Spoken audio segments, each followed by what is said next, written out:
ಮುಖಗಳಲ್ಲಿಯೂ ಕೂಡ ಭಗವಂತನಿಗೆ ತನ್ನನ್ನು ಸಮರ್ಪಿಸುವುದು ಅನ್ನೋದು ಈ ಸಂಕೀರ್ತನೆಯ ಹಿನ್ನೆಲೆ ಇರುವಂಥದ್ದು. ಬಾಯಿ ತುಂಬ ಭಗವಂತನ ನಾಮಗಳನ್ನು ಉಚ್ಚರಿಸ್ತಾ, ಮನಸ್ಸು ತುಂಬಿ ಅವನನ್ನು ತಲೆಬಾಗಿ ನಮಿಸುತ್ತಾ ಈ ಕ್ರಿಯೆಯನ್ನು ನಡೆಸಿದಾಗ ಅವನು ನಿನ್ನವ ಅಂತ ಹೇಳಿದರೆ ತನ್ನನ್ನೇ ಕೊಡುವಂತಹ ದೊಡ್ಡತನ ಉಳ್ಳವನು. ಅಂಥ ಒಂದು ಕಾರ್ಯಾಗಾರದ ಉದ್ಘಾಟನೆಯನ್ನು ಪೂಜ್ಯ ವಿಷ್ಣುತೀರ್ಥ ಸಂಸ್ಥಾನದ ಅಧಿಪತಿಗಳಾಗಿರುವಂತಹ ಶ್ರೀ ವಿದ್ಯಾಪ್ರಸನ್ನ ತೀರ್ಥ ಶ್ರೀಪಾದರು ಈಗ ಈ ವೇದಿಕೆಯಲ್ಲಿ ಇದಕ್ಕೆ ಶುಭಾರಂಭವನ್ನು ದೀಪ ಪ್ರಜ್ವಾಲನೆಯ ಮೂಲಕ ನಡೆಸಿಕೊಡಲಿಕ್ಕಿದ್ದಾರೆ. ಅವರಿಗೆ ನಿಮ್ಮೆಲ್ಲರ ಪರವಾಗಿ, ಶ್ರೀಮಠದ ಪರವಾಗಿ ಹೃತ್ಪೂರ್ವಕವಾದ ಸ್ವಾಗತವನ್ನು ಕೋರ್ತಾ, ಈ ಕಾರ್ಯಕ್ರಮವನ್ನು, ಈ ಕಾರ್ಯದಲ್ಲಿ ತೊಡಗಲಿಕ್ಕಿರುವಂತಹ ಎಲ್ಲ ಸದಸ್ಯರು, ಭಕ್ತರು ಈ ವೇದಿಕೆಯಲ್ಲಿದ್ದಾರೆ. ಅವರನ್ನೂ ಎಲ್ಲರನ್ನೂ ಹೃತ್ಪೂರ್ವಕವಾಗಿ ಸ್ವಾಗತಿಸ್ತಾ ಈ ಕಾರ್ಯವನ್ನು ದೀಪ ಬೆಳಗುವುದರ ಮೂಲಕ ನಡೆಸಿಕೊಡಬೇಕು ಅಂತ ಪೂಜ್ಯ ಶ್ರೀಪಾದರಲ್ಲಿ ಕೇಳಿಕೊಳ್ತಾ ಇದ್ದೇನೆ. ವೇದಾಶ್ಚೋಪನಿಷದ್ಗಣಾಶ್ಚ ವಿವಿಧ ವಿಷ್ಣೋರ್ಗುಣನಾಮ ಕೀರ್ತನ ಪರಾಃ ಕುರುವಂತು ನೋ ಮಂಗಲಂ. ತದೇವ ಲಗ್ನಂ ಸುದಿನಂ ತದೇವ ತಾರಾಬಲಂ ಚಂದ್ರಬಲಂ ತದೇವ ವಿದ್ಯಾಬಲಂ ದೈವಬಲಂ ತದೇವ ಲಕ್ಷ್ಮೀಪತೆ ತೇಂಘ್ರಿಯುಗಂ. ಎರಡು ಬಗೆಯ ಪ್ರಪಂಚವನ್ನು ಸೃಷ್ಟಿ ಮಾಡಿದಂತೆ, ಒಂದು ರೂಪಾತ್ಮಕವಾದ ಪ್ರಪಂಚ, ಇನ್ನೊಂದು ನಾಮಾತ್ಮಕವಾದ ಪ್ರಪಂಚ ಅಂತ. ನಾಮಾತ್ಮಕವಾದ ಪ್ರಪಂಚ ಅಂತ ಹೇಳಿದರೆ ವಸ್ತುಗಳನ್ನು ಸೃಷ್ಟಿ ಮಾಡಿ ಅವುಗಳಿಗೊಂದು ಕರೀಲಿಕ್ಕೆ ಹೆಸರು ಬೇಕು ಅಂತ ಹೆಸರನ್ನು ಕೊಟ್ಟವನು ಭಗವಂತನೇ. ಹೆಸರು ಕೊಟ್ಟು ಕೂಡಲೇ ಅದು ಸಾರ್ಥಕ ಆಗುವುದಿಲ್ಲ. ಯಾಕೆಂದರೆ ಉಚ್ಚಾರಣೆ ಮಾಡಲಿಕ್ಕೆ ಬರದೇ ಇದ್ದರೆ ಹೇಗೆ? ಪುರಂದರದಾಸರು ಹೇಳ್ತಾರೆ, ತಂದೆ ನೀ ತಂದೆ ನಾ ಬಂದೆ ನಾನಿನ್ನ ಹಿಂದೆ, ಒಂದಲ್ಲ ಎರಡಲ್ಲ ಮೂರಲ್ಲ ನಾಲ್ಕಲ್ಲ 84 ಲಕ್ಷ ಯೋನಿಗಳಲ್ಲಿ ನೀ ತಂದೆ ನಾ ಬಂದೆ ಅಂತ. ಅದರಲ್ಲಿ 83,99,999 ಜೀವರಾಶಿಗೆ ನಾಲಿಗೆ ಇದ್ದರೂ ಕೂಡ ಮಾತನಾಡುವ ನಾಲಿಗೆ ಇಲ್ಲ. ಎಷ್ಟೋ ಸಲ ಮಾತನಾಡುವ ನಾಲಿಗೆ ಇದ್ದರೂ ಕೂಡ ಮಾತು ಬರಬೇಕು ಅಂತ ಇಲ್ಲ. ಅದಕ್ಕೋಸ್ಕರ ಯೋಂತ ಪ್ರವಿಶ್ಯ ಮಮ ವಾಚ ಮಿಮಾಂ ಪ್ರಸುಪ್ತಾಂ ಅಂತ ಸ್ತೋತ್ರವನ್ನೇ ಭಾಗವತದಲ್ಲಿ ಮಾಡ್ತಾನೆ ಪ್ರಹ್ಲಾದ. ಹಾಗಾಗಿ ಧ್ರುವ, ಹೀಗೆ ಒಬ್ಬ ಮನುಷ್ಯನ ನಾಲಿಗೆಯಲ್ಲಿ ಮಾತು ಚಿಗುರಬೇಕಾದರೂ ಕೂಡ ಭಗವಂತನ ಅನುಗ್ರಹ ಬೇಕು. ಅಂತಹ ಸರ್ವಶ್ರೇಷ್ಠವಾದ ಭಗವಂತನ ನಾಮವನ್ನು ಉಚ್ಚಾರಣೆ ಮಾಡಲಿಕ್ಕೆ ನಾಲಿಗೆಯ ವಿನಿಯೋಗ ಆಗದೇ ಇದ್ದರೆ ಪ್ರಾಣಿಗಳಿಗೂ ನಮ್ಮ ನಾಲಿಗೆಗೂ ಯಾವ ವ್ಯತ್ಯಾಸವೂ ಇರುವುದಿಲ್ಲ. ಅದಕ್ಕೋಸ್ಕರ ನಮ್ಮ ನಾಲಿಗೆ ಸಾರ್ಥಕ ಆಗಬೇಕಾದ್ರೆ ಅದರಿಂದ ಉಚ್ಚಾರಣೆ ಮಾಡಬೇಕು. ಉಚ್ಚಾರಣೆ ಮಾಡಬೇಕಾದ್ರೆ ಒಳ್ಳೆಯ ಉಚ್ಚಾರಣೆಯನ್ನೇ ಮಾಡಬೇಕು. ಕೆಟ್ಟ ಶಬ್ದದ ಉಚ್ಚಾರಣೆ ಮಾಡಿದರೆ ಮತ್ತೆ ಭಗವಂತ ನಮಗೆ ನಾಲಿಗೆಯನ್ನು ಕೊಡದೇ ಇರ್ಬೋದು. ಕೊಟ್ಟಾಗ ಅದರಿಂದ ಸದ್ವಿನಿಯೋಗ ಆಗಬೇಕು ಅಂತ ಹೇಳೋದು ನಮ್ಮ ಚಿಂತನೆ ಆಗಿರಬೇಕು. ಭಾಗವತದಲ್ಲಿ ಒಂದು ಮಾತು ಬರುತ್ತೆ, ನಾರಾಯಣೇತಿ ನಾಮಾಸ್ತಿ ವಾಗಸ್ತಿ ವಶವರ್ತಿನಿ ತಥಾಪಿ ನರಕೆ ಘೋರೆ ಪತಂತಿ ಇತ್ಯೇತದ್ ಅದ್ಭುತಂ ಅಂತ. ನಾರಾಯಣ ಅಂತ ಹೇಳುವಂಥ ಹೆಸರನ್ನು ಭಗವಂತ ಕೊಟ್ಟಿದ್ದಾನೆ ನಮಗೆ ಉಚ್ಚಾರಣೆ ಮಾಡಲಿಕ್ಕೆ. ಉಚ್ಚರಿಸುವ ನಾಲಿಗೆ ಕೊಟ್ಟಾಗಲೂ ಕೂಡ ಭಗವಂತನ ಹೆಸರನ್ನು ಉಚ್ಚಾರಣೆ ಮಾಡೋದಿಲ್ಲ ಅಂತ ಹೇಳಿದರೆ ನಮಗೆ ನರಕ ಬಿಟ್ಟು ಇನ್ನೇನು ಸಿಗುತ್ತೆ ಅಂತ ಬಹಳ ದೊಡ್ಡ ಪ್ರಶ್ನೆ.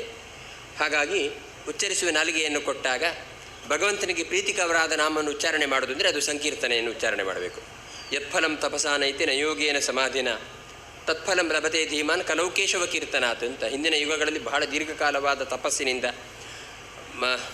ಯೋಗ ಸಿದ್ಧಿಯಿಂದ ಅಥವಾ ಸಮಾಧಿ ಸ್ಥಿತಿಯಂತಹ ಧ್ಯಾನ ಸ್ಥಿತಿಯಿಂದ ಏನು ಪಡೆಯಬಹುದೋ ಅದನ್ನು ಕೇವಲ ಕಲಿಯುಗದಲ್ಲಿ ಸಂಕೀರ್ತನೆಯಿಂದಲೇ ಪಡೆಯಲಿಕ್ಕೆ ಸಾಧ್ಯ ಉಂಟು ಅಂತ ಹೇಳುವಂಥ ಒಂದು ದೊಡ್ಡ ಮಹತ್ವವನ್ನು ಸಂಕೀರ್ತನೆಗೆ ಕೊಟ್ಟಿದ್ದಾರೆ. ಅಂತಹ ಸಂಕೀರ್ತನೆಯ ನಡಲಿಕ್ಕಿದೆ. ಆದ್ದರಿಂದ ಅದರ ಪೂರ್ವಭಾವಿಯಾಗಿ ನಾವು ಉಚ್ಚಾರಣೆ ಮಾಡತಕ್ಕಂಥ ಭಗವಂತನ ನಾಮ ಸಂಕೀರ್ತನೆಗೆ ಏನು ಮಹತ್ವ ಇದೆ, ಅದರಿಂದ ಹೇಗೆ ನಮ್ಮ ಬದುಕು ಸಾರ್ಥಕ ಆಗುತ್ತೆ ಅಂತ ಹೇಳೋದನ್ನು ತುಂಬ ಸುಂದರವಾಗಿ ಮಾತನಾಡಲಿಕ್ಕೆ ಪ್ರಭುತ್ವವನ್ನು ಪಡೆದಿರತಕ್ಕಂಥ ವಿಜೇಂದ್ರಾಚಾರ್ಯರು ನೀವೆಲ್ಲ ನೋಡಿರ್ತೀರಿ. ಅವರ ಉಪನ್ಯಾಸ ಎಷ್ಟೋ ಕಡೆ ಪ್ರಸಿದ್ಧವಾಗಿ ಬಿಟ್ಟಿದೆ, ಜಗತ್ ಪ್ರಸಿದ್ಧ. ಅಂಥ ವಿಜೇಂದ್ರಾಚಾರ್ಯರು ಇವತ್ತು ಈ ಕಾರ್ಯಕ್ರಮದ ಉದ್ಘಾಟನೆಯ ಈ ಸಂದರ್ಭದಲ್ಲಿ ಭಜನೆಯ ಸಂಕೀರ್ತನೆಯ ಬಗ್ಗೆ ಒಂದಷ್ಟು ಸುಂದರವಾದ ಮಾತುಗಳನ್ನು ಆಡಲಿಕ್ಕಿದ್ದಾರೆ. ಆ ಮೂಲಕ ನಮ್ಮ ಕಿವಿಗಳನ್ನು ಸಾರ್ಥಕಪಡಿಸಿಕೊಳ್ಬೇಕು ಅಂತ ಹೇಳ್ತಾ ವಿಜೇಂದ್ರಾಚಾರ್ಯರು ಈ ಕಾರ್ಯಕ್ರಮವನ್ನು ಮುಂದುವರಿಸಬೇಕು. ನಮಃ ಹರಿ ಓಂ. ಕೃಷ್ಣಾಯ ವಾಸುದೇವಾಯ ಹರಯೇ ಪರಮಾತ್ಮನೇ ಪ್ರಣತಕ್ಲೇಶನಾಶಾಯ ಗೋವಿಂದಾಯ ನಮೋ ನಮಃ. ಅಭ್ರಮಂ ಭಂಗರಹಿತಂ ಅಜಡಂ ವಿಮಲಂ ಸದಾ ಆನಂದತೀರ್ಥಮತುಳಂ ಭಜೆ ತಾಪತ್ರಯಾಪಹಂ. ಪೃಥ್ವೀಮಂಡಲ ಮಧ್ಯಸ್ಥಾಃ ಪೂರ್ಣಬೋಧಮತ. ಶಿಷ್ಯರು ನಾವೆಲ್ಲ ಒಂದು ಅದ್ಭುತವಾದ ವಿಶ್ವಸಂಭ್ರಮ ಅನ್ನುವ ಹೆಸರಿನಲ್ಲಿ ಕಾರ್ಯಕ್ರಮವನ್ನು ಗುರುಗಳು ಸಂಯೋಜನೆ ಮಾಡಿದ್ದಾರೆ. ವಿಶ್ವೇಶತೀರ್ಥರ ಕನಸನ್ನು ಅವರ ವಿದ್ಯಾಶಿಷ್ಯರಾಗಿ ಈಡೇರಿಸ್ತಾ ಇದ್ದಾರೆ ನಮ್ಮ ವಿದ್ಯಾಪ್ರಸನ್ನ ತೀರ್ಥರು. ಸುಬ್ರಹ್ಮಣ್ಯ ಕ್ಷೇತ್ರದಲ್ಲಿ ಒಂದು ಸುಧಾಮಂಗಳ ಆಗಬೇಕು ಅನ್ನುವುದು ನಮ್ಮ ಗುರುಗಳ ಇಚ್ಛೆ ಆಗಿತ್ತು. ಆ ಗುರುಗಳ ಸಂಕಲ್ಪವನ್ನು ಈ ಪವಿತ್ರವಾದ ಮಧ್ವನವಮಿಯ ಪರ್ವಕಾಲದಲ್ಲಿ ಪೂರ್ಣಗೊಳಿಸ್ತಾ ಇರುವ ಕೀರ್ತಿ ನಮ್ಮ ವಿದ್ಯಾಪ್ರಸನ್ನ ತೀರ್ಥ ಶ್ರೀಪಾದಂಗಳವರಿಗೆ ಸಲ್ಲಬೇಕಾಗಿದೆ. ಅಂಥ ಒಂದು ಅದ್ಭುತವಾದ ಕಾರ್ಯಕ್ರಮದ ರೂವಾರಿಗಳಾದ ವಿದ್ಯಾಪ್ರಸನ್ನ ತೀರ್ಥ ಶ್ರೀಪಾದರನ್ನು ಸಾಷ್ಟಾಂಗ ನಮಿಸಿ, ಆರಂಭದಲ್ಲಿಯೇ ಸಂಕೀರ್ತನೆಯ ಗೋಷ್ಠಿಗಳ ಉದ್ಘಾಟನೆಯನ್ನು ಗುರುಗಳು ಅನಿರುದ್ಧ ತೀರ್ಥರ ಸನ್ನಿಧಾನದಲ್ಲಿ ಸಮಸ್ತ ಕ್ಷೇತ್ರದ ದೇವತೆಗಳಲ್ಲೆಲ್ಲ ಪ್ರಾರ್ಥನೆ ಮಾಡಿ, ತೆಂಗಿನಕಾಯಿನಿಟ್ಟು ಪ್ರಾರ್ಥನೆಯನ್ನು ಮಾಡಿ, ಗುರು ಸನ್ನಿಧಾನದಲ್ಲಿ ಪ್ರಾರ್ಥನೆಯನ್ನು ಮಾಡಿ, ಈಗ ಈ ವೇದಿಕೆಯಲ್ಲಿ ನಾಮ ಸಂಕೀರ್ತನಾ ಕಾರ್ಯಕ್ರಮದ ಉದ್ಘಾಟನೆಯನ್ನು ಗುರುಗಳು ನಡೆಸಿಕೊಟ್ಟಿದ್ದಾರೆ. ಈ ಸಾಹಿತ್ಯ ಪ್ರಧಾನವಾಗಿ ಇವತ್ತಿನ ಸಮಾಜದ ಹೊಡೆದಾಟಗಳು ಏನು? ತುಂಬಾ ಜನ ಅಡ್ವೊಕೇಟ್ಗಳಿಗೆ ಗೊತ್ತು ಏನು ಗಲಾಟೆ ಬರುತ್ತೆ ಹೇಳಿ. ಒಂದು ಡೈವರ್ಸ್ ಕೇಸ್, ಇನ್ನೊಂದು ಆಸ್ತಿ ಗಲಾಟೆ, ಪ್ರಧಾನವಾಗಿ ಅದೇ ಇರುತ್ತೆ. ಒಂದು ಹೆಣ್ಣಿನ ಗಲಾಟೆ ಇರುತ್ತೆ, ಒಂದು ಮಣ್ಣಿನ ಗಲಾಟೆ ಇರುತ್ತೆ, ಇನ್ನೊಂದು ಹೊನ್ನಿನ ಗಲಾಟೆ, ಡೌರಿ ಕೇಸ್ ಇರುತ್ತೆ, ಇನ್ನೊಂದು ವರದಕ್ಷಿಣೆಯ ಗಲಾಟೆ.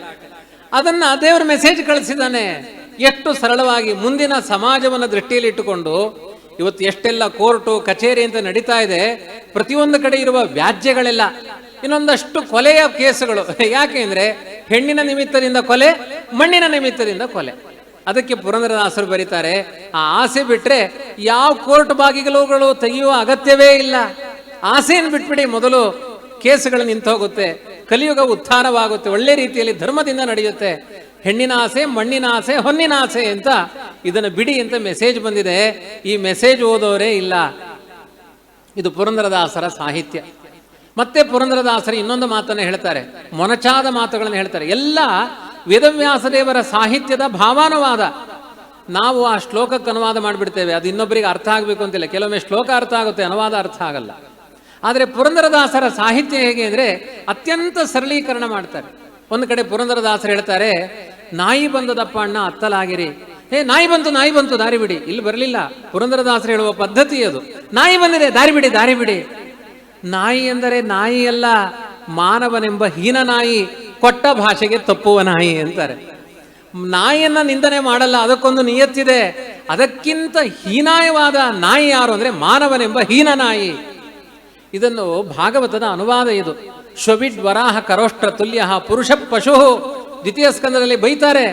ಅವನೊಬ್ಬ ಕತ್ತೆ, ಅವನೊಂದು ಹಂದಿ, ಅವನೊಂದು ನಾಯಿ. ಪ್ರಾಣಿಗಳನ್ನು ಬೈಬೇಡಿ, ಪ್ರಾಣಿದಯಾ ಸಂಘದವರು ಗಲಾಟೆ ಮಾಡ್ತಾರೆ. ಆ ನಾಯಿಯಲ್ಲೊಂದು ನಿಯತ್ತಿದೆ. ಪುರಂದರದಾಸರು ಹೇಳ್ತಾರೆ, ಮಾನವರನ್ನ ಬೈರಿ. ಯಾಕೆಂದ್ರೆ ಇಷ್ಟು ಪವಿತ್ರವಾದ ಮಾನವ ಜನ್ಮವನ್ನ ಯಾವ ಸ್ವಾರ್ಥವನ್ನ ಬಯಸುವ ಪ್ರಾಣಿಗಳಿಗಿಂತ ಅತ್ಯಂತ ಹೀನಾಯವಾಗಿ ನಡೆಸ್ತಾ ಇದ್ದಾರಲ್ಲ.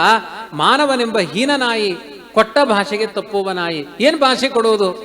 ಕಪಿಲಗೀತೆಯಲ್ಲಿದೆ, ಗರ್ಭದಲ್ಲಿದ್ದಾಗ ಜೀವರಾಶಿಗಳು ದೇವರಿಗೆ ಹೇಳ್ತಾನಂತೆ, ಈ ಸಾಕು ವೇದನೆ, ದೇವರೇ ಈ ಗರ್ಭದಲ್ಲಿ ನನಗೆ ವೇದನೆ ಅನುಭವಿಸಲಿಕ್ಕಾಗಲ್ಲ, ಬೇಕು ನಿನ್ನ ಸಂವೇದನೆ. ನನಗೆ ವೇದನೆ ಬೇಡ, ನಿನ್ನ ಸಂವೇದನೆ ಬೇಕು, ನಿನ್ನ ವಿಚಾರಗಳು ಬೇಕು. ನಾನು ಹುಟ್ಟಿದ ಮೇಲೆ ದೇವರು, ಧರ್ಮ, ಜಗತ್ತಿನ ಬಗ್ಗೆ ನಾನು ಮಾತೇ ಆಡಲ್ಲ, ಯಾವ ವಿವಾದಗಳಿಗೂ ಹೋಗಲ್ಲ, ನಾನು ದೇವರ ಬಗ್ಗೆ ಮಾತ್ರ ಮಾತನಾಡ್ತೇನೆ ಅಂತ ಗರ್ಭದಲ್ಲಿ ಪ್ರತಿಜ್ಞೆ ಮಾಡಿಕೊಂಡು ಬರ್ತಾನೆ ಜೀವ. ಅದು ಸ್ವಲ್ಪ ದೊಡ್ಡವನಾಗ್ತಾ ಆಗ್ತಾ ಅದೇನಾಗುತ್ತೆ, ಜಾಸ್ತಿ ಗಲಾಟೆ ಎಲ್ಲ ಆಗುತ್ತೆ. ಹೆಣ್ಣಿನ ನಿಮಿತ್ತದಿಂದ ವ್ಯಾಸರು ಒಂದು ಕಡೆ ಹೇಳ್ತಾರೆ, ಕಂಸನ ಪತ್ನಿಯರ ಹೆಸರು ಅಸ್ಥಿಪ್ರಾಸ್ತಿ ಅಂತ ಇದೆ. ಹರಿವಂಶದ ಮೂಲ ಪಾಠದಲ್ಲಿ ಆಸ್ತಿ ಪಾಸ್ತಿ ಅಂತಾನೆ ಹೆಸರಿದೆ ಅವರದ್ದು. ಜಾಸ್ತಿ ಎಲ್ಲಿ ಗಲಾಟೆ ಆಗುತ್ತೆ ಹೇಳಿ? ಆಸ್ತಿ ಪಾಸ್ತಿಯಲ್ಲಿ ಗಲಾಟೆ ಆಗುತ್ತೆ. ಇದು ಯಾರ ಪತ್ನಿಯರು? ಕಂಸನ ಪತ್ನಿಯರು. ಯಾರ ಮಕ್ಕಳು? ಜರಾಸಂಧನ ಮಕ್ಕಳು. ಎಷ್ಟು ಚೆನ್ನಾಗಿ ಅಧ್ಯಾತ್ಮ ಹೇಳುತ್ತೆ. ಅದನ್ನೆಲ್ಲ ಪುರಂದರದಾಸರು ಪದ್ಯದಲ್ಲಿ ಸೇರಿಸಿಕೊಂಡು ಹೇಳ್ತಾರೆ. ಈ ಎಲ್ಲ ಗಲಾಟೆಗಳಿಗೆ ಸೇರಿಕೊಂಡು ದೇವರನ್ನ ಸಂಕೀರ್ತನೆ ಮಾಡಬೇಕು ಅನ್ನುವ ಅಭಿಪ್ರಾಯವನ್ನೇ ಮರೆತು ಬಿಟ್ಟಿದೆಯಲ್ಲ. ಮಾನವನೆಂಬ ಹೀನ ನಾಯಿ, ಕೊಟ್ಟ ಭಾಷೆಗೆ ತಪ್ಪುವ ನಾಯಿ. ದೇವರನ್ನ ಧ್ಯಾನ ಮಾಡ್ತೇನೆ ಅಂತ ಪ್ರತಿಜ್ಞೆ ಮಾಡಿ ಬಂದ ಮಾನವ ದಾನವನಾಗಿ ಬೆಳೀತಾ ಇದ್ದಾನೆ. ಇದನ್ನ ಕನಕದಾಸರು ಹೇಳ್ತಾರೆ, ಧರೆಯ ಭೋಗವನ್ನು ನಂಬಿ ಹರಿಯ ಮರೆತು ಕೆಡಲಿ ಬೇಡ, ಧರೆಯ ಭೋಗ ಕನಸಿನಂತೆ ಕೇಳು ಮಾನವ. ಎಲ್ಲ ಹಳೆ ತಲೆಗಳಿಗೆಲ್ಲ ಗೊತ್ತು ತಿರುಕನ ಕನಸು ಅಂತ ಪಠ್ಯ ಪುಸ್ತಕದಲ್ಲಿ. ಕರ್ನಾಟಕ ಗೌರ್ಮೆಂಟ್ ಇಂದ ಈ ಪುಸ್ತಕ ಪ್ರಿಂಟ್ ಆಗಿದೆ, ಕನಕದಾಸರ ಸಾಹಿತ್ಯ. ಆ ಸಾಹಿತ್ಯದಲ್ಲಿ ತಿರುಕನ ಕನಸು ಮಾತ್ರ ಈ ಪಠ್ಯ ಪುಸ್ತಕಗಳಲ್ಲಿದೆ. ಅದರ ಹೆಡ್ಡಿಂಗ್, ಅದರ ಪಲ್ಲವಿಯನ್ನು ಕಟ್ ಮಾಡಿದ್ದಾರೆ. ಯಾಕೆಂದ್ರೆ ಅಲ್ಲೊಂದು ಹರಿನಾಮ ಸಂಕೀರ್ತನೆಯ ಶಬ್ದ ಇದೆ. ಹರಿ ಅನ್ನೋದು ಕೆಲವರಿಗೆ ಅಲರ್ಜಿ. ಕೆಲವರಿಗೆ ಹರಿ ಅನ್ನುವ ಶಬ್ದವನ್ನು ಹೇಳಿದರೆ ಏನು ಅನರ್ಥ ಆಗಿಬಿಡುತ್ತೋ, ಹರಣಿಗೆ ಎಲ್ಲಿ ಕೋಪ ಬರುತ್ತೋ ಅಂತ. ಹರನು ಹರಿಭಕ್ತ ಅನ್ನುವ ಎಚ್ಚರ ಇಲ್ಲದೆ ಇದ್ದವರು ಕನಕದಾಸರ ಪದ್ಯದಲ್ಲಿ ಆ ಮೇಲ್ಗಡೆ ಇರುವ ಪಲ್ಲವಿಯನ್ನು ತೆಗೆದುಹಾಕಿದ್ದಾರೆ. ತಿರುಕನ ಕನಸು ಬರೆದವರು ಕನಕದಾಸರು. ಕರ್ನಾಟಕ ಗೌರ್ಮೆಂಟ್ ಇಂದ ಪುಸ್ತಕ ಪ್ರಿಂಟ್ ಆಗಿದೆ. ಅದರ ಪಲ್ಲವಿ ಏನು ಗೊತ್ತಾ? ಧರೆಯ ಭೋಗವನ್ನು ನಂಬಿ ಹರಿಯ ಮರೆತು ಕೆಡಲಿಬೇಡ, ಧರೆಯ ಭೋಗ ಕನಸಿನಂತೆ ಕೇಳು ಮಾನವ, ತಿರುಕನೋರ್ವ ನೂರ ಮುಂದೆ ಮುರುಕು ಧರ್ಮ ಶಾಲೆಯಲ್ಲಿ ಕುಳಿತುಕೊಂಡು ಅಲ್ಲೇ ಒಂದು ಕನಸ ಕಂಡನು. ಅದರ ಅನುವಾದ. ಈ ಎಲ್ಲ ಕಥೆ ಎಲ್ಲಿದೆ ಗೊತ್ತಾ? ಮೂಲ ವಾಮನ ಪುರಾಣದಲ್ಲಿದೆ. ಸಮಗ್ರ ಈ ತಿರುಕನ ಕನಸಿನ ಕಥೆ ವಾಮನ ಪುರಾಣದಲ್ಲಿ ಇದೆ. ಮತ್ತೆ ಇದೊಂದು ಕಥೆ ಇದೆ ನೋಡಿ, ಧರಣಿ ಮಂಡಲ ಮಧ್ಯದೊಳಗೆ ಗೋಮಾತೆಯ ಕಥೆ, ಅದು ಹರಿವಂಶದ ಕಥೆ. ಎಲ್ಲ ನಮ್ಮ ಪ್ರಾಚೀನ ಕಾಲದ ಎಲ್ಲ ಸಾಹಿತ್ಯಗಳು ಕೂಡ ವ್ಯಾಸ ಸಾಹಿತ್ಯದ ಆಧಾರಿತ, ಅದರ ಹಿನ್ನೆಲೆಯಲ್ಲಿ ಬಂದಿದ್ದಾವೆ. ಹಾಗಾಗಿ ಜನಸಾಮಾನ್ಯರ ಜೊತೆಗೆ ದೇವಲೋಕದ ದೇವತೆಗಳೆಲ್ಲ ಮೀಟಿಂಗ್ ಮಾಡ್ತಾರಂತೆ. ಕಲಿಯುಗದಲ್ಲಿ ಜಾತಿ ಆಗ್ರಹ ಇರಬಾರದು. ಬ್ರಾಹ್ಮಣ, ಕ್ಷತ್ರಿಯ, ವೈಶ್ಯ, ಶೂದ್ರ ಯಾವ ಜಾತಿಯ ಆಗ್ರಹವೂ ಇಲ್ಲ. ನಮ್ಮ ವೇದವ್ಯಾಸದೇವರ ಸಾಹಿತ್ಯ ನೋಡ್ತಾ ಹೋದರೆ ವೇದವ್ಯಾಸದೇವರು ಬ್ರಾಹ್ಮಣರನ್ನು ಹೊಗಳಿಲ್ಲ. ಒಂದು ಕಡೆ ವೇದವ್ಯಾಸದೇವರ ಮಾತೇ ಇದೆ. ನಾರದರು ಹೇಳ್ತಾರೆ, ಯೋಷಿತ ಸಾಧು ಶೂದ್ರ ಸಾಧು ಕಲಿಸ್ಸಾಧು ಅಂತ ಮಾತುಗಳಿದ್ದಾವೆ. ಶೂದ್ರರು ಸಾಧುಗಳು ಅನ್ನುವುದನ್ನ ಸುಮ್ಮನೆ ಅದನ್ನ ವಾಚನಿಕವಾಗಿ ಶೂದ್ರ ಅನ್ನುವ ಶಬ್ದವನ್ನು ಹೇಳಬಾರದು. ಶೂದ್ರ ಅನ್ನುವ ಶಬ್ದ ಮೌಲಿಕವಾದ ಶಬ್ದವೇ ಇದು. ಯಾಕೆ ಶೂದ್ರರು ಸಾಧು? ಈ ಪ್ರಾಂತ್ಯದಲ್ಲಿ ನೋಡಿ, ದಕ್ಷಿಣ ಕನ್ನಡ ಜಿಲ್ಲೆಯ ಪ್ರಾಂತ್ಯದಲ್ಲಿ ಹರಿನಾಮ ಸಂಕೀರ್ತನೆಯನ್ನ 1 ವಾರಗಳ ಕಾಲ ಹಗಲು ರಾತ್ರಿ ಅಹೋರಾತ್ರಿ ಭಜನೆ ಮಾಡ್ತಾರೆ. 1 ವಾರ ಅಲ್ಲ, 108 ದಿನ ಮಾಡ್ತಾರೆ. 1 ವರ್ಷಗಳ ಕಾಲ ಮಾಡ್ತಾರೆ. ಹಗಲು ರಾತ್ರಿ ಹರಿನಾಮ ಸಂಕೀರ್ತನೆ ಮಾಡುವ ನಮ್ಮ ವಿಶ್ವದಲ್ಲಿ ಅದ್ಭುತವಾಗಿ ಹರಿನಾಮ ಸಂಕೀರ್ತನೆಯ ಬೀಜವನ್ನು ಬಿತ್ತುವ ಅದ್ಭುತವಾದ ಕ್ಷೇತ್ರ ಯಾವುದು ಅಂದರೆ ಈ ಕರಾವಳಿಯ ಪ್ರಾಂತ್ಯ. ಆದ್ರಿಂದ ಅದರಲ್ಲಿ ಎಲ್ಲ ವರ್ಗದವರು ಸೇರ್ತಾರೆ. ಅಲ್ಲೇನು ಬ್ರಾಹ್ಮಣ ಜಾತಿ ಎನ್ನುವ ನಿಯಮ ಇಲ್ಲ. ಅಂಥ ಒಂದು ಹರಿನಾಮ ಸಂಕೀರ್ತನೆಯ ಪುಣ್ಯ ಭೂಮಿಯಲ್ಲಿ ಹರಿನಾಮದ ಮಹತ್ವವನ್ನು ತಿಳ್ಕೊಳ್ಬೇಕು. ಅದಕ್ಕೆ ಜಾತಿ ಅಡ್ಡ ಆಗಬಾರದು. ಅದಕ್ಕೆ ದೇವತೆಗಳು ಮೀಟಿಂಗ್ ಮಾಡ್ತಾರೆ. ಯಾರ್ಯಾರು ಸೇರಿಕೊಳ್ತಾರೆ? ನಾರದರು, ಅವರು ಋಷಿಗಳು ದೇವತೆಗಳು ಹೌದು. ಯಮದೇವ, ಅವನು ದೇವತೆಯೂ ಹೌದು ಋಷಿಯೂ ಹೌದು. ಭೃಗು ಋಷಿಗಳು, ಅವರೆಲ್ಲ ಒಂದೊಂದು ಜಾತಿಯಲ್ಲಿ. ಈಗ ನೋಡಿ, ಬ್ರಾಹ್ಮಣ ಜಾತಿಯಲ್ಲಿ ವಿಜಯದಾಸರ ಅವತಾರ ಆಗಿದೆ. ಆಮೇಲೆ ಚಿನಿವಾರ ಜಾತಿ ಅಕ್ಕಸಾಲಿಗ, ಆ ಜಾತಿಯಲ್ಲಿ ಪುರಂದರದಾಸರು ನಾರದರ ಅವತಾರ ಆಗಿದೆ. ಯಮದೇವರು ಕುರುಬರಾಗಿ ಕುರುಬ ಜಾತಿಯಲ್ಲಿ ಯಮದೇವರ ಅವತಾರ ಯಾರು? ಕನಕದಾಸರ ಅವತಾರ ಮಾಡಿದ್ದಾರೆ. ನಮ್ಮ ಬ್ರಾಹ್ಮಣರಲ್ಲಿ ಒಂದು ನಿಯಮ ಇದೆ, ಈಶ ನಿನ್ನ ಚರಣ ಭಜನೆ ಆಸೆಯಿಂದ ಮಾಡುವೆನು, ದೋಷ ರಾಶಿ ನಾಶ ಮಾಡೋ ಶ್ರೀಶಕೇಶವ. ಈ 24 ನಾಮ ಸಂಕೀರ್ತನೆ ಇದೆ ಇದರಲ್ಲಿ. ಆ ನಾಮ ಸಂಕೀರ್ತನೆ ಮಾಡದೆ ಊಟ ಮಾಡಲ್ಲ. ಬ್ರಾಹ್ಮಣರಲ್ಲಿ ಆ ಅನುಷ್ಠಾನ ಇದೆ. ಕುರುಬ ಅನ್ನುವ ಕಾರಣದಿಂದ ಕನಕದಾಸರ ಸಾಹಿತ್ಯವನ್ನು ಬದಿಗಿಟ್ಟಿಲ್ಲ. ಹಾಗಾಗಿ ನಮ್ಮ ಸಾಹಿತ್ಯಗಳಲ್ಲಿ ಒಂದು ಅರ್ಥ ಮಾಡಿಕೊಳ್ಳಬೇಕು, ಜಾತಿಯ ಆಗ್ರಹಗಳಿಲ್ಲ. ಎಲ್ಲರ ಭಾವ ಹಿಂದುತ್ವ. ಹರಿನಾಮ ಸಂಕೀರ್ತನೆ ಇದು ಸಮಾಜವನ್ನು ಕಟ್ಟುವ ನಾಮ ಸಂಕೀರ್ತನೆ. ಅದಕ್ಕೆ ಜಾತಿಯ ನಿಯಮವೇ ಇಲ್ಲ. ನಾನು ಅವಾಗಲೇ ಹೇಳಿದೆ, ದೀಕ್ಷೆಯಲ್ಲಿ ಊರ್ಧ್ವಪುಂಡ್ರವನ್ನ ಒಳ್ಳೆಯ ಬ್ರಹ್ಮಜ್ಞಾನಿಯಾದ ಸನ್ಯಾಸಿಯೂ ಧಾರಣೆ ಮಾಡಬೇಕು, ಒಬ್ಬ ಸಾಮಾನ್ಯವಾದ ಮಾನವನೂ ಧಾರಣೆ ಮಾಡಬೇಕು. ಇಬ್ಬರಿಗೂ ಸಮಾನವಾದ ನಿಯಮ ಅದು. ಅಲ್ಲಿ ಜಾತಿ ಮಧ್ಯದಲ್ಲಿ ಅದೊಂದು ಪಿಡುಗಾಗಿ ನಿಂತುಕೊಳ್ಳೋದಿಲ್ಲ. ಹೀಗೆ ಎಲ್ಲ ವರ್ಗದವರು ಸೇರಿಕೊಂಡು ವಿಶೇಷವಾಗಿ ಹರಿನಾಮ ಸಂಕೀರ್ತನೆಯ ಬೀಜವನ್ನ ಸಮಾಜದಲ್ಲಿ ಬಿತ್ತಿದ್ರು. ಇದಕ್ಕೆ ಸಂಬಂಧಪಟ್ಟಂತೆ ಒಂದು ಸಣ್ಣ ಕಥೆಯನ್ನು ಹೇಳ್ತೇನೆ. ಒಂದು ಬಾರಿ ಪುರಂದರದಾಸರು, ವ್ಯಾಸರಾಜರು ಮತ್ತೆ ಭಾವಿ ಸಮೀರ ವಾದಿರಾಜಗುರು ಸಾರ್ವಭೌಮರು, ಇವರು 3 ಜನವು ಸೇರಿಕೊಂಡು ಮಾತನಾಡ್ತಾ ಇದ್ರಂತೆ. ಒಂದು ಕಡೆ ಮೀಟಿಂಗ್, ಒಂದು ಗ್ರಾಮದ ಪ್ರದೇಶದಲ್ಲಿ ಸೇರಿದ್ದಾರೆ. ಹಿಂದಿನ ಕಾಲದಲ್ಲೆಲ್ಲ, ಇವತ್ತೆಲ್ಲ ಕಾರಲ್ಲಿ ಹೋಗ್ತಾ ಹೋದ್ಮೇಲೆ ಗೊತ್ತಾಗುತ್ತೆ ಇದು ನಮ್ಮದೇ ಗಾಡಿ ಆಚೆ ಹೋಯ್ತು. ಹೋದ್ಮೇಲೆ ಅವರು 2 ಕಿಲೋಮೀಟರ್ ಈಚೆ ಹೋಗಿರ್ತಾರೆ, ಇವರು 2 ಕಿಲೋಮೀಟರ್ ಹೋಗಿರ್ತಾರೆ. ಫೋನಲ್ಲಿ ಹೇಳ್ತೇವೆ ನಿಮ್ಮ ಕಾರ್ ನೋಡಿದೆ ಅಷ್ಟೇ, ಮುಂದೆ ಹೋಗಾಯ್ತು. ಯಾರು ನಿಂತು ಮಾತನಾಡುವ ವ್ಯವಧಾನ ಇಲ್ಲ. ಅವತ್ತಿನ ಕಾಲದಲ್ಲಿ ಪಾದಯಾತ್ರೆಯಲ್ಲಿ ಹೋಗುವ ಪದ್ಧತಿ. ಒಂದು ಕಡೆ ಪಾದಯಾತ್ರೆಯಲ್ಲಿ ಹೋಗ್ತಾ ಇದ್ರು ಪುರಂದರದಾಸರು, ಒಂದು ಕಡೆಯಿಂದ ವ್ಯಾಸರಾಜರು ಪಾದಯಾತ್ರೆ ಮೂಲಕ ಬರ್ತಾ ಇದ್ರು, ಇನ್ನೊಂದು ಕಡೆಯಿಂದ ವಾದಿರಾಜರು. ಅವರು ಸಮಗ್ರ ಭಾರತ ದೇಶವನ್ನು ಅನೇಕ ಬಾರಿ ಪಾದಯಾತ್ರೆಯಲ್ಲಿ ಸಂಚಾರ ಮಾಡಿದವರು. ಪಾದಯಾತ್ರೆಯಲ್ಲಿ 3 ಜನವೂ ಒಟ್ಟಾದ್ರಂತೆ. ಒಂದು ಕಡೆ ಅವರು ಒಟ್ಟಾದ್ರೆ ಕೇಳಬೇಕಾ? ಒಬ್ಬ ಜ್ಞಾನಿಗಳ ಸಂಘ ಆದ್ರೆ ಎಷ್ಟೆಲ್ಲ ತತ್ವಜ್ಞಾನ ನಮ್ಮ ಪಾಲಿಗೆ. 3 ಜನ ಒಟ್ಟಾಗಿದ್ದಾರೆ. ಒಂದು ಕಡೆ ಕೂತ್ಕೊಂಡು ಭಗವತ್ ಚಿಂತನೆ ಆರಂಭ ಮಾಡಿದ್ರಂತೆ. ಅದು ಏಕಾಂತದಲ್ಲಿ. ಅವರು ಮಾಡುವ ಭಗವತ್ ಚಿಂತನೆ ಎಷ್ಟು ಅದ್ಭುತವಾಗಿತ್ತು ಅಂದ್ರೆ, ಅದನ್ನು ವರ್ಣನೆ ಮಾಡಲಿಕ್ಕೆ ಸಾಧ್ಯ ಇಲ್ಲ. ದೇವರ ನಾಮ ಸಂಕೀರ್ತನೆ ಮಾಡ್ತಾರೆ, ಇವರೊಂದು ಪದ್ಯ ಹೇಳ್ತಾರೆ, ಅವರೊಂದು ಪದ್ಯ ಹೇಳ್ತಾರೆ. ಪುರಂದರದಾಸರು ಪದ್ಯ ಹೇಳಬೇಕಾದ್ರೆ ವ್ಯಾಸರಾಜರ ಕಣ್ಣಿನಲ್ಲಿ ನೀರು ಸುರಿಯುತ್ತಂತೆ. ವ್ಯಾಸರಾಜರು ಪದ್ಯ ಮಾಡಿದಾಗ ವಾದಿರಾಜರ ಕಣ್ಣಿನಲ್ಲಿ ನೀರು ಸುರಿಯುತ್ತೆ. ವಾದಿರಾಜರ ಪದ್ಯ ಮಾಡಿದಾಗ ಪುರಂದರದಾಸರು ವ್ಯಾಸರಾಜರು ಇಬ್ಬರು ಅದನ್ನು ಆಸ್ವಾದನೆ ಮಾಡಿ ಕಣ್ಣೀರನ್ನು ಸುರಿಸ್ತಾರೆ. ಇಂಥ ಒಂದು ಅದ್ಭುತವಾದ ಭಾವ ಸನ್ನಿವೇಶದ ಪ್ರಸಂಗ. ಅದೇ ಪ್ರದೇಶದಲ್ಲಿ ಕನಕದಾಸರು ಕುರಿ ಮೇಯಿಸ್ತಾ ಇದ್ದಾರಂತೆ. ವ್ಯಾಸರಾಜರು ಹೇಳಿದ್ರಂತೆ, ನಮ್ಮ 3 ಜನದ ಜೊತೆಗೆ ಕನಕದಾಸರನ್ನು ಸೇರಿಸ್ಕೊಳ್ಳೋಣ, ಇನ್ನೂ ಗಮ್ಮತ್ತಿರುತ್ತೆ. ಹರಿನಾಮ ಸಂಕೀರ್ತನೆಗೆ 16 ಜನ ಸೇರಬೇಕು, ಅವಾಗಲೇ ಅದಕ್ಕೊಂದು ವೈಭವ. ಕನಕದಾಸರನ್ನು ಸೇರಿಸಿಕೊಳ್ಳೋಣ. ಅಲ್ಲ, ಕನಕದಾಸರು ಗುಡ್ಡೆ ಮೇಲಿದ್ದಾರೆ, ಯಾರು ಹೋಗೋರು? ಇನ್ನೊಬ್ಬ ದನಗಾಹಿ ವಯಸ್ಸಾದ ವೃದ್ಧ ಇದ್ದಂತೆ. ಅವನನ್ನು ಕರೆದು ವ್ಯಾಸರಾಜರು ಹೇಳ್ತಾರೆ, ಗುಡ್ಡದ ಮೇಲೆ ಒಬ್ಬ ಕುರಿ ಕಾಯ್ತಾ ಇದ್ದಾನೆ, ಅವನನ್ನು ಇಲ್ಲಿ ಕರ್ಕೊಂಡು ಬಾ. ಅವನು ಹೇಳಿದ, ಬುದ್ಧಿ, ನನ್ನ ಮನೆಗೆ ಹೋಗ್ಲಿಕ್ಕೆ ಟೈಮ್ ಆಗಿದೆ, ಸಂಧ್ಯಾಕಾಲ ಆಗಿದೆ, ಅಷ್ಟು ದೂರ ಹೋಗಲಾರೆ. ಹೋಗಪ್ಪ, ನಿನಗೊಂದು ಬಹುಮಾನ ಕೊಡ್ತೀನಿ, ಹೋಗು, ನಿನಗೆ ಏನು ಕೇಳಿದ್ರು ಕೊಡ್ತೀನಿ, ಹೋಗು. ಅವನಿಗೆ ಬಹುಮಾನ ಅಂದ ತಕ್ಷಣ, ಗಿಫ್ಟ್ ಕೊಡ್ತಾರೆ ಅಂದ ತಕ್ಷಣ ಖುಷಿ ಆಯಿತು. ಕನಕದಾಸರ ಹತ್ರ ಹೋದ. ಅಲ್ಲಿ 3 ಜನ ಮಾತನಾಡ್ತಾ ಕುಂತವ್ರೆ, ನಿಮ್ಮನ್ನು ಕರಿತಾವ್ರೆ. ಹಳಿ ಭಾಷೆ ಅದು ಆ ಪ್ರಾಂತ್ಯದಲ್ಲಿ. ಅವ್ರು ಕನಕದಾಸರಿಗೆ ಅರ್ಥ ಆಯ್ತು. ಅವ್ರಿಗೆ ತ್ರಿಲೋಕ ಜ್ಞಾನಿಗಳು ಕನಕದಾಸರು ಅಂದ್ರೆ, ನಾನು ಅವಾಗಲೇ ಹೇಳಿದ್ದೀನಿ, ಹರಿಭಕ್ತಿಗೆ ಜಾತಿ ಅಡ್ಡ ಬರಲ್ಲ. ಕನಕದಾಸರಿಗೆ ಆ ದಿವ್ಯವಾದ ಜ್ಞಾನ ಇತ್ತು. ಕನಕದಾಸರಿಗೆ ಗೊತ್ತಾಯ್ತು, ಇಲ್ಲಿ ವ್ಯಾಸರಾಜರು, ವಾದಿರಾಜರು, ಪುರಂದರದಾಸರಿದ್ದಾರೆ ಅಂತ ಗೊತ್ತಾಯ್ತು. ಕನಕದಾಸರು ನಡಿ ಬರ್ತೀನಿ ಅಂತ ಹೊರಟರು. ದಾರಿಯಲ್ಲಿ ಮುದುಕ ಕೇಳಿದ, ಕರಳಿಗೆ ಬಂದ ಮುದುಕ ಕೇಳಿದ, ಕನಕದಾಸರೇ, ನನಗೊಂದು ಬಹುಮಾನ ಕೊಡ್ತೀನಿ ಅಂತ ವ್ಯಾಸರಾಜರು ಹೇಳಿದ್ದಾರೆ, ಏನು ಬಹುಮಾನ ಕೇಳಲಿ? ಆ ಮುದುಕನಿಗೆ ಕನಕದಾಸರು ಹೇಳ್ತಾರೆ, ಅವ್ರು 3 ಜನ ಏನು ಮಾಡ್ತಾ ಇದ್ರು ಹೇಳು. ಬುದ್ಧಿ, ಅವ್ರು ಏನು ಮಾಡ್ತಾ ಇದ್ರು ಗೊತ್ತಿಲ್ಲ, ಒಂದೊಂದ್ಸಲಿ ಅಳ್ತಾ ಇದ್ರು, ಒಂದೊಂದ್ಸಲಿ ನಗತಾ ಇದ್ರು. ಅದನ್ನು ದಾಸರು ಹೇಳ್ತಾರೆ, ನಗುವರೋ, ರೋಧಿಸುವರೋ, ನಾಟ್ಯವಾಡುವರೋ, ಬಗೆಯರೋ, ಬಡತನ ಭಾಗ್ಯ ಭಾಗವತರು, ತೆಗೆಯರೋ ನಿನ್ನಲ್ಲಿ ಮನ ಒಮ್ಮೆಗಾದರೂ, ಜಗನ್ನಾಥ ವಿಠಲ ನಿನ್ನವರೇನು ಧನ್ಯರು. ಇದನ್ನು ಹೇಳ್ಕೊಂಡಿದ್ದಾರೆ ಜಗನ್ನಾಥದಾಸರು. ನಗತಾರೆ, ಅಳ್ತಾರೆ. ಉನ್ಮತ್ತ ಜಡಬಚ್ಚರೇತ. ಹರಿನಾಮ ಸಂಕೀರ್ತನೆ ಮನಸ್ಸಿನಲ್ಲಿ ಆವಿಷ್ಟವಾದಾಗ ಹುಚ್ಚರಾಗಿ ಕುಣಿಬೇಕಂತೆ, ಮೈ ಮರೆತು ನರ್ತನ ಮಾಡಬೇಕಂತೆ. ಯಾರೋ ಹರಿ ಹೇಳು ಅಂದ್ರೆ ಹರಿ ಅಂತ ಇಷ್ಟೇ ಹೇಳಿದ್ರೆ ಪಕ್ಕದ ಮನೆ ಹರಿ ಓಡಿ ಬರ್ತಾನೆ. ಕೃಷ್ಣ ಅಂತ ಹೇಳು, ಕೃಷ್ಣ ಒಂದೇ ಸಲ ಹೇಳಬಾರ್ದು, 2 ಬಾರಿ ಹೇಳಬೇಕು. ಕೃಷ್ಣ ಕೃಷ್ಣ ಎನ್ನಿರೋ, ಏನು ಕೃಷ್ಣ ಕೃಷ್ಣ ಕೃಷ್ಣ ಎಂದು 3 ಬಾರಿ ನೆನೆಯಿರೋ. ಒಂದೇ ಬಾರಿ ಹೇಳಿದ್ರೇನು, ಪಕ್ಕದ ಮನೆ ಕಿಟ್ಟಿ ಓಡ್ಕೊಂಡು ಬರ್ತಾನೆ, ನನ್ನನ್ನು ಕರೆದ್ರಿ ಅಂತ. 3 ಬಾರಿ ಹೇಳಿದ್ರೆ, ಓ ನಾನಲ್ಲ. ಅದು ಹರಿಯನ್ನ ಕರಿಬೇಕಾದ್ರೆ ಆವೃತ್ತಿ ಆಗಬೇಕು. ಆ ಥರ ನಾಮ ಸಂಕೀರ್ತನೆ ಮಾಡ್ತಾ ಇದ್ರು.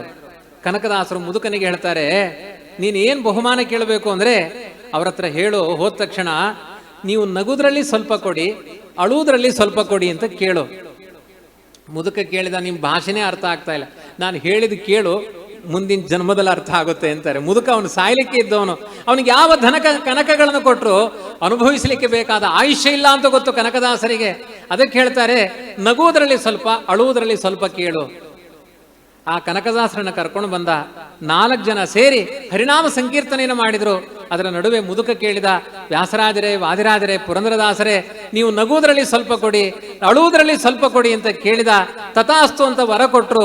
ಅವರ ವರದ ಪ್ರಭಾವದಿಂದ ದನಗಾಹಿಯಾದ ಒಬ್ಬ ವೃದ್ಧ ಜನ್ಮಾಂತರದಲ್ಲಿ ವ್ಯಾಸರಾಜರ ಅನುಗ್ರಹದಿಂದ ಅವರೇ ಜಗನ್ನಾಥದಾಸರಾಗಿ ಅವತಾರ ಮಾಡಿದ್ರು ಅಂತ ಇತಿಹಾಸ ಹೇಳುತ್ತೆ. ಜಗನ್ನಾಥದಾಸರಾಗಿ ಅವತಾರ ಮಾಡಿದರು. ಹಾಗಾಗಿ ಜಗನ್ನಾಥದಾಸರ ಹರಿಕಥಾಮೃತ ಸಾರ ಓದಿದರೆ ಎಂಥ ಅದ್ಭುತವಾದ ಮಾತುಗಳು ಜಗನ್ನಾಥದಾಸರ ಸಾಹಿತ್ಯದಲ್ಲಿ. ಪಾಪಕರ್ಮವ ಸಹಿಸುವರೆ ಲಕ್ಷ್ಮೀಪತಿಗೆ ಸಮರಾದ ದಿವಿಜರ ಈ ಪಯೋಜ ಭವಾಂಡದೊಳಗಾವಲ್ಲಿನ ಕಾಣೆ. ಎಷ್ಟು ಅದ್ಭುತ ದೇವರ ಕಾರುಣ್ಯವನ್ನು. ಕರುಣಾಸಂಧಿ ಅಂತ ಬರೆದಿದ್ದಾರೆ ಜಗನ್ನಾಥದಾಸರು. ಆ ಕರುಣಾಸಂಧಿ ಓದ್ತಾ ಇದ್ದಾಗ ಯಾರ ಕಣ್ಣಿನಲ್ಲಾದರೂ ನೀರು ಬರಲೇಬೇಕು, ಅಂಥ ಅನುಭೂತಿಯಿಂದ ಬರೆದಿದ್ದಾರೆ.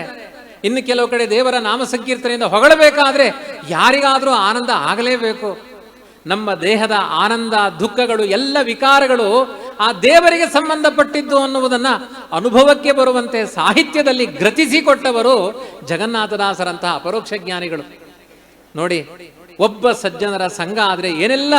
ಅದಕ್ಕೆ ಸಂಘವಾಗಲಿ, ಸಾಧು ಸಂಘವಾಗಲಿ, ಸಂಘದಿಂದ ಲಿಂಗದೇಹ ಭಂಗವಾಗಲಿ ಅಂತ ಹೇಳ್ತಾರೆ. ವ್ಯಾಸರಾಜರು, ವಾದಿರಾಜರು, ಕನಕದಾಸರು ಮತ್ತೆ ಪುರಂದರದಾಸರ ಸಂಘ ಅವರಿಗೆ ಆಗಿದ ಪುಣ್ಯದಿಂದಾಗಿ, ಜಗನ್ನಾಥದಾಸರಿಗೆ ವೃದ್ಧನಾಗಿ ಆದ ಪುಣ್ಯದಿಂದಾಗಿ ಜನ್ಮಾಂತರದಲ್ಲಿ ಅಪರೋಕ್ಷ ಜ್ಞಾನಿಗಳಾದ ಜಗನ್ನಾಥದಾಸರಾದರು. ಅದಕ್ಕೋಸ್ಕರ ಮಹಾಂತರನ್ನ, ಮಹಾತ್ಮರನ್ನ ಸೇವನೆ ಮಾಡಬೇಕು. ಅವರನ್ನ ಕೋವಿದರ ಹೆಗ್ಗದವ ಕಾಯುವುದೇ ಫಲವಿದು ಬಾಳ್ದುದಕ್ಕೆ. ಸಿರಿನಿಲಯನ ಗುಣಗಳ ತಿಳಿದು ಭಜಿಸುವುದೇ ಫಲವಿದು ಬಾಳ್ದುದಕ್ಕೆ. ಜ್ಞಾನಿಗಳ ಮನೆಯಲ್ಲಿ ಕಸ ಗುಡಿಸಿಕೊಂಡಿರಬೇಕು. ಅವ್ರ ಮನೆ ಸೇವಕರಾಗಿರಬೇಕು. ಒಂದು ಕಡೆ ಪ್ರಸನ್ನ ವೆಂಕಟದಾಸ್ ಹೇಳ್ತಾರೆ, ರಂಗ ನಿನ್ನೆಂಜಲ ಅಂಗೈಲಿ ಉಂಡು ರಾಜಾಂಗಣ ನುಡುಗುವ ಬಡವನಾನಲ್ಲದೆ ಮತ್ತವನಲ್ಲೋ ಮುರಾರಿ. ಇದು ಹರಿದಾಸ ಸಾಹಿತ್ಯದ ಮಹಿಮೆ. ಅಹಂಕಾರ ಇಲ್ಲ ಹರಿದಾಸ ಸಾಹಿತ್ಯದಲ್ಲಿ. ದಾಸ್ಯತ್ವದ ಪರಾಕಾಷ್ಠೆ ಇದೆ. ನಾನು ದೇವರ ದಾಸ, ನಾನು ದೇವರು, ಅಹಂಕಾರ ಅಲ್ಲ, ನಾನು ದೇವರ ದಾಸ. ಈ ಎಚ್ಚರವನ್ನು ಸದಾ ಮೂಡಿಸುವಂತಹ ಅದ್ಭುತವಾದ ವಿದ್ಯುತ್ ಶಕ್ತಿ ಇರುವ ಕಲಿಯುಗದ ಏಕೈಕ ಅದ್ಭುತವಾದ ಸಾಹಿತ್ಯ ಅದು ಹರಿದಾಸ ಸಾಹಿತ್ಯ. ಅಂಥ ಅದ್ಭುತವಾದ ಶಕ್ತಿ ಅದಕ್ಕಿದೆ. ಅದನ್ನ ಅಪರೋಕ್ಷ ಜ್ಞಾನಿಗಳಾಗಿ ಪ್ರಧಾನವಾಗಿ ಶ್ರೀಪಾದರಾಜರು ಇದ್ದಾರೆ. ಅವರು ಸನ್ಯಾಸಿಗಳಾಗಿ ವ್ಯಾಸರ ಗ್ರಂಥಗಳಿಗೂ ವ್ಯಾಖ್ಯಾನ ಮಾಡಿದ್ದಾರೆ, ದಾಸ ಸಾಹಿತ್ಯವನ್ನು ಕೊಟ್ಟಿದ್ದಾರೆ. ವಾದಿರಾಜರು, ವ್ಯಾಸರಾಜರು ಅವರು ಹಾಗೆ ಉದ್ಗ್ರಂಥಗಳನ್ನು ರಚನೆ ಮಾಡಿದ್ದಾರೆ. ಅದ್ಭುತವಾದ ಬ್ರಹ್ಮಸೂತ್ರಗಳಿಗೆ ವ್ಯಾಖ್ಯಾನ ಮಾಡಿದ್ದಾರೆ. ಹರಿದಾಸ ಸಾಹಿತ್ಯವನ್ನು ರಚನೆ ಮಾಡಿಕೊಟ್ಟಿದ್ದಾರೆ. ಅದ್ಭುತವಾದ ಸಾಹಿತ್ಯಗಳು. ಮತ್ತೆ ಪುರಂದರದಾಸರು, ಅವರ ಶಿಷ್ಯರಾಗಿ ವಿಜಯದಾಸರು, ಅವರ ಶಿಷ್ಯರಾಗಿ ಗೋಪಾಲದಾಸರು, ಅವರ ಶಿಷ್ಯರಾಗಿ ಜಗನ್ನಾಥದಾಸರು. ಬಹುತೇಕ ಹರಿದಾಸರ ಸಾಹಿತ್ಯದ ಪಟ್ಟಿಯನ್ನು ಓದಲಿಕ್ಕೆ 20 ನಿಮಿಷ ಕನಿಷ್ಠ ಬೇಕಾಗುತ್ತೆ. ಪಾರಾಯಣ ಮಾಡಲಿಕ್ಕೆ ಅರ್ಧ ಗಂಟೆ ಬೇಕಾಗುತ್ತೆ. ಅವರ ಮಹಿಮೆಗಳನ್ನೆಲ್ಲ ಓದಬೇಕು ನಮ್ಮ ಜೀವನದಲ್ಲಿ. ಪ್ರತಿಯೊಂದು ಹರಿದಾಸರ ಸಾಹಿತ್ಯ ಇವತ್ತು ಸಾಹಿತ್ಯಗಳನ್ನು ರಚನೆ ಮಾಡ್ತಾರೆ. ದುಡ್ಡು ಕೊಟ್ಟ ಮೇಲೆ ಸಾಹಿತ್ಯ ಬರೀತಾರೆ. ಜಾಸ್ತಿ ದುಡ್ಡು ಕೊಟ್ಟಷ್ಟು ಅವರಿಗೆ ಸಾಹಿತ್ಯದಲ್ಲಿ ಸ್ಫೂರ್ತಿ ಬರುತ್ತೆ. ಆದರೆ ಯಾವ ಹರಿದಾಸರ ಸಾಹಿತ್ಯಗಳು ಯಾವುದೋ ಒಂದು ದಾಸ್ಯದ ಅಡಿಯಲ್ಲಿ ಯಾರಿಗೋ ಒಂದು ಒಲಿಸಿಕೊಳ್ಳಬೇಕು, ಯಾರದ್ದೋ ಒಂದು ದ್ರವ್ಯದ ಆಸೆಗಳಿಗೆ ಬರೆದ ಸಾಹಿತ್ಯಗಳಲ್ಲ, ಹರಿವಲಿಮೆಗೋಸ್ಕರನೇ ಮಾಡಿದ, ದೇವರನ್ನ ಕಂಡು ಕಂಡು ಪದ್ಯಗಳನ್ನು ರಚನೆ ಮಾಡಿದ ಸಾಹಿತ್ಯಗಳು. ಇಲ್ಲಿ ನೋಡಿ, ಉದಾಹರಣೆಗೆ ಕನಕದಾಸರು ವ್ಯಾಸರಾಜರು ಪೂಜೆ ಮಾಡ್ತಾ ಕೈಯಲ್ಲಿ ಹಿಡ್ಕೊಂಡ್ರಂತೆ, ವಾಸುದೇವನ ವಿಗ್ರಹವನ್ನು ಹಿಡ್ಕೊಂಡ್ರಂತೆ. ನನ್ನ ಕೈಯಲ್ಲಿ ಏನಿದೆ ಹೇಳಿ. ನಮಗೆ ಯಾರಿಗೂ ಹೇಳಿ ಗೊತ್ತಾಗಲ್ಲ. ಕಣ್ಮುಚ್ಚಿ ನೋಡಿದ್ರಂತೆ. ಸ್ಕ್ಯಾನಿಂಗ್ ಮಿಷನ್ ಇದೆ ಕನಕದಾಸರ ಕಣ್ಣಲ್ಲಿ. ದೇವರನ್ನ ಹೃದಯದಲ್ಲಿ ನೋಡಿದವರು ಕನಕದಾಸರು. ಹಾಗಾಗಿ ಕನಕದಾಸರು ಕೈಯಲ್ಲಿರುವಂತಹದ್ದು ಏನು ಅಂತ ವ್ಯಾಸರಾಜರಿಗೆ ಕೇಳಿದ್ರೆ ಕೂಡಲೇ ಪದ್ಯ ಬರೀತಾರೆ, ಈತನೀಗ ವಾಸುದೇವನು. ನಿಮ್ಮ ಕೈಯಲ್ಲಿರುವ ವಿಗ್ರಹ ಅದು ವಾಸುದೇವ ಮೂರ್ತಿ. ಅದಕ್ಕೆ ಪುರಂದರದಾಸರು ಒಂದು ಪದ್ಯದಲ್ಲಿ ಹೇಳ್ತಾರೆ, ಕೇವಲ ಪಾಂಡಿತ್ಯವನ್ನು ತಲೆಗೆ ತುಂಬಿಕೊಳ್ಳಬೇಡಿ, ಪಾಂಡಿತ್ಯವನ್ನು ಹೃದಯಕ್ಕೆ ಇಳಿಸಿಕೊಳ್ಳಿ ಅಂತಾರೆ. ಪಿಂಡಾಂಡದೊಳಗಿನ ಬೊಮ್ಮನ ಕಾಣದೆ ಮುಂಡೆಯರಾದರು ಪಂಡಿತರು. ಅತ್ಯಂತ ಹೊಡೆಯುವ ಮಾತುಗಳನ್ನಾಡಿದ್ದಾರೆ ಪುರಂದರದಾಸರ ಸಾಹಿತ್ಯಗಳಲ್ಲಿ. ಯಾಕೆ ಅಂದ್ರೆ ಮೇಧಾಶಕ್ತಿಯಿಂದ ಪಡೆಯುವವನು ಭಗವಂತನಲ್ಲ, ಅನುಭಾವದಿಂದ ಪಡಿಬೇಕಾದವನು ಭಗವಂತ. ನಮ್ಮ ಗುರುಗಳು ವಿಶ್ವೇಶತೀರ್ಥರು ಯಾವಾಗಲೂ ಹೇಳ್ತಾ ಇದ್ರು, ರಾವಣನಿಗೆ 10 ತಲೆ ಇತ್ತು, ಡೆಡ್ ಇನ್ವೆಸ್ಟ್ಮೆಂಟ್. ಯಾವ ತಲೆಯಲ್ಲೂ ಹರಿನಾಮ ಬರಲೇ ಇಲ್ಲ ಅದರಲ್ಲಿ. ವಿಭೀಷಣನಿಗೆ 1 ತಲೆ ಇತ್ತು, ಆ ತಲೆಯಿಂದ ರಾಮ ರಾಮ ಅಂತ ಕರೆದ, ಇವತ್ತು ಚಿರಂಜೀವಿ ಆಗಿದ್ದಾನೆ. ನೀವು ಚಿರಂಜೀವಿ ಆಗಬೇಕಾದ್ರೆ 10 ತಲೆ ಬೇಕಾಗಿಲ್ಲ, ಇರುವ 1 ತಲೆ ಸರಿ ಇದ್ರೆ ಸಾಕು ಅಂತ ವಿಶ್ವೇಶತೀರ್ಥರು ಯಾವಾಗಲೂ ಹೇಳ್ತಾ ಇದ್ರು. ಯಾಕೆ? ರಾಮ ಹೇಳ್ತಾನೆ, ವಿಭೀಷಣನಿಗೆ ಚಿರಂಜೀವಿ ಪಟ್ಟವನ್ನು ಯಾಕೆ ಕೊಟ್ಟಿ? ಎಲ್ಲ ಕೋತಿಗಳು ಕೇಳ್ತಾರೆ, ರಾಮನ ಭಂಟರು ಕೇಳ್ತಾರೆ.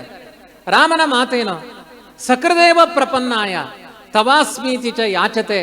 ಇದು ಹರಿದಾಸ ಸಾಹಿತ್ಯದ ಸಾರ. ಇದು ಸಕೃದೇವ ಪ್ರಪನ್ನಾಯ ತವಾಸ್ಮೀತಿ ಚ ಯಾಚತೆ ಅಭಯಂ ಸರ್ವಭೂತೇಭ್ಯೋ ದದಾಮ್ಯೇತದ್ವ್ರತಂ ಮಮ.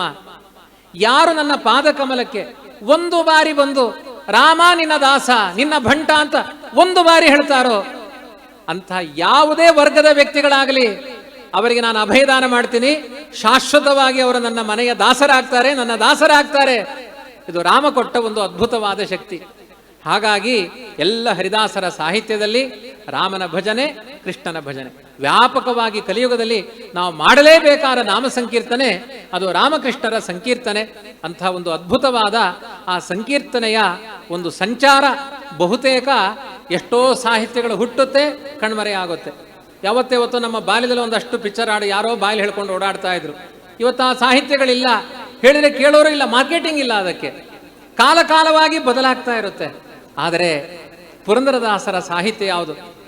ಯಾವ ಏನು ನಮ್ಮ ವಾಗ್ಗೇಯಕಾರರು ಅದ್ಭುತವಾಗಿ ಸಂಗೀತ ಪಿತಾಮಹ ಅಂತ ಪ್ರಸಿದ್ಧರಾದ ತ್ಯಾಗರಾಜರಿದ್ದಾರೆ. ಆ ತ್ಯಾಗರಾಜರಿಗೆ ಒಂದು ಸಾಹಿತ್ಯದಲ್ಲಿ ಅಭಿರುಚಿ ಹುಟ್ಟಿದ್ದು ತ್ಯಾಗರಾಜರ ತಾಯಿ ಪುರಂದರದಾಸರ ಸಾಹಿತ್ಯಗಳನ್ನು ಹೇಳಿಕೊಂಡು ತೊಟ್ಟಿಲು ತೂಗುತ್ತಾ ಇದ್ರಂತೆ. ಅದಕ್ಕೆ ಆ ಪುರಂದರದಾಸ ಸಾಹಿತ್ಯವನ್ನು ಕೇಳಿದ ಪುಣ್ಯದಿಂದಾಗಿ ತ್ಯಾಗರಾಜರು ಸಂಗೀತ ಪಿತಾಮಹ ಅಂತ ಬೆಳೆದರು. ಅದು ಅವತ್ತಿನ ಇತಿಹಾಸ.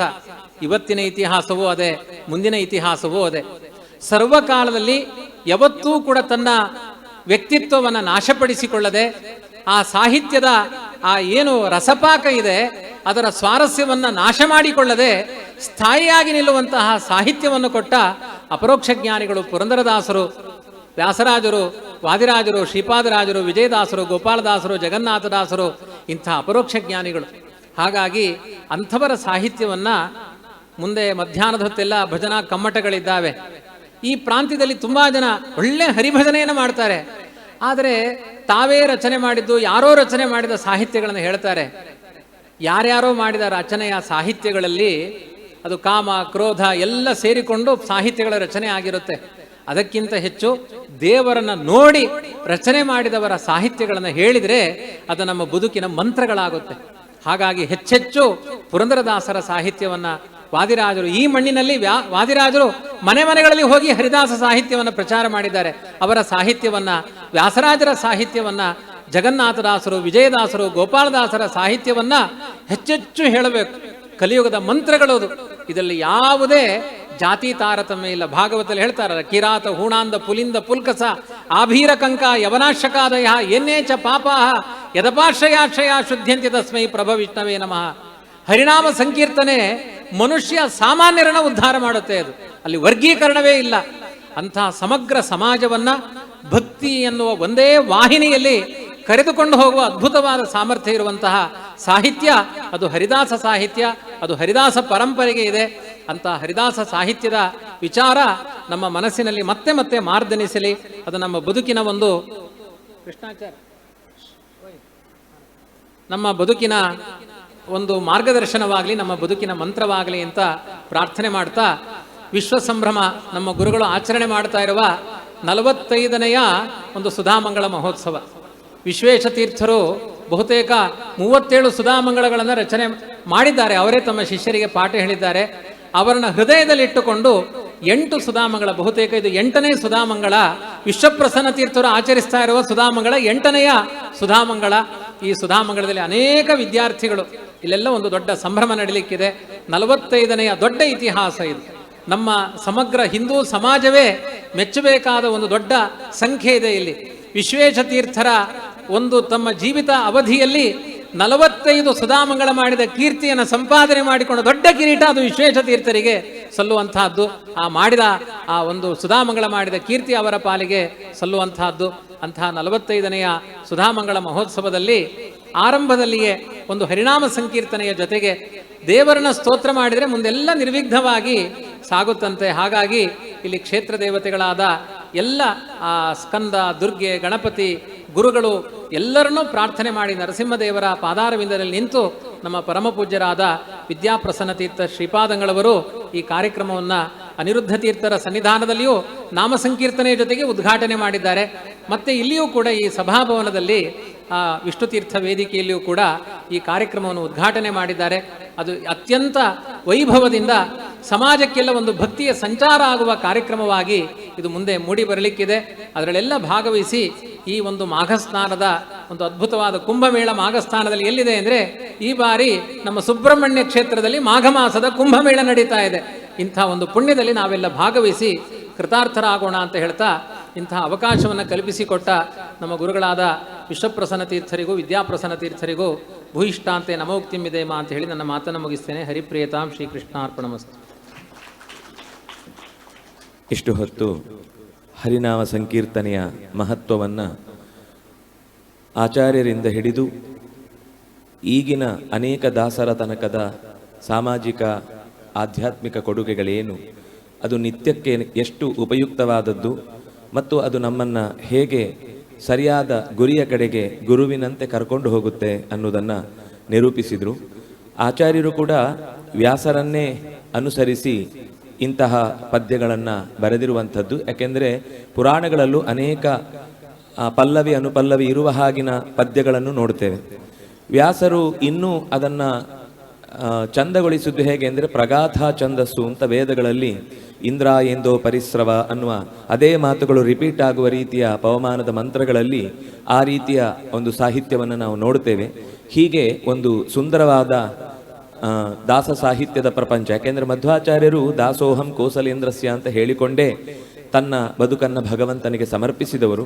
ಅಂತಹ ಆಚಾರ್ಯರಿಂದ ಹಿಡಿದು ಇಲ್ಲಿಯ ತನಕದ ಅನೇಕ ಹಿರಿಯರು ನಮಗೆ ಕೊಟ್ಟ ಸಾಹಿತ್ಯ ಪ್ರಪಂಚದಲ್ಲಿರುವ ನಮಗೆ ಬೇಕಿರುವ ಮುತ್ತುಗಳನ್ನು ಹೆಕ್ಕಿ ಇಲ್ಲಿ ಪ್ರಸ್ತುತಪಡಿಸಿದ್ದಾರೆ. ಪೂಜ್ಯ ಆಚಾರ್ಯರಿಗೆ ವಿಶ್ವ ಸಂಭ್ರಮದ ಪರವಾಗಿ ನಿಮ್ಮೆಲ್ಲರ ಪರವಾಗಿ ಹೃತ್ಪೂರ್ವಕವಾದ ಕೃತಜ್ಞತೆಗಳನ್ನು ಅರ್ಪಿಸ್ತಾ ಇದ್ದೇನೆ. ಸುದರ್ಶನ ಜೋಯಿಸರು ಆಚಾರ್ಯರಿಗೆ ಗೌರವವನ್ನು ಸಮರ್ಪಿಸಬೇಕು.